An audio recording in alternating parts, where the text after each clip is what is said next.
Sebuah perahu jukung milik nelayan Pantai Pancer, Kecamatan Puger, Jember, Jawa Timur, terbalik dan tenggelam dihantam ombak.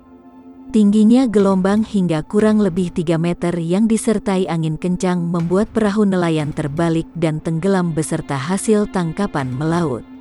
3 awak perahu terlihat berhasil menyelamatkan diri meski berjuang melawan tingginya gelombang dengan berpegangan busa pelampung wadah ikan hasil tangkapan.